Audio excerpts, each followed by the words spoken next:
خريجة العز تمشي وراسها عالي، تلبس وشح المهابة بين العبادي، تزهى ومن حقها تفخر وتختالي، نورها المجد حصادي، اليابا غد شاي من لا غيره ينالي، مبروك مبروك بالمليار تنعادي، لعيون نوره قصيد العز ينقالي، تخرجت والطموحك بالله ينادي، وينك يا نوره ترى طموحك الغالي، وده يصفح يدها بعالي الاشادي، بعد التعب والسهر ايام وليالي، تستاهل اعظم طموح تاج الامجاد، تستاهل العز كله بنت الابطال، صوب المعالي لها نظرة وابعادي، الشامرية تراها فوق الامثال، في ثقلها وعقلها ونسناسها الهادي، ما تشبه الا نسيم الصبح الانهالي، علم وجمال وشموخ ما هو ابعادي، والذوق والحسن عدت كل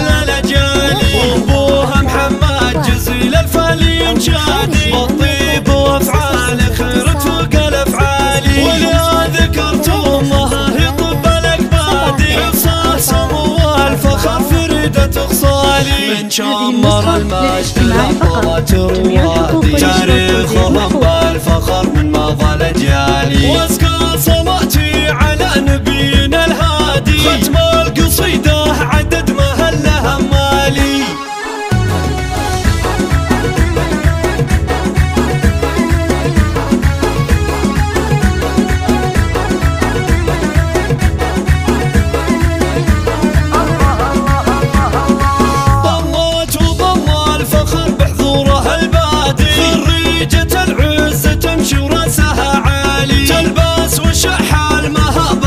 العبادي تزهى ومن حقها تفخر وتختالي، نوره ومن غيرها للمجد حصادي، اليابا غد شاي من لا غيره ينالي، مبروك مبروك بالمليار تنعادي، لعيون نوره قصيد العز ينقالي، تخرجت والطموحك بالله ينادي، وينك يا نوره ترى طموحك الغالي، وده يصفح يدها بعالي الاشادي، بعد التعب والسهر ايام وليالي، تستاهل اعظم طموح تاج الامجاد، تستاهل العز كله بنت الابطال، صوب المعالي لها نظرة وابعادي، الشامرية تراها فوق الامثال، في ثقلها وعقلها ونسناسها الهادي، ما تشبه الا نسيم الصبح الانهالي، علم وجمال وشموخ ما هو ابعادي، والذوق والحسن عدت كل الاجيال،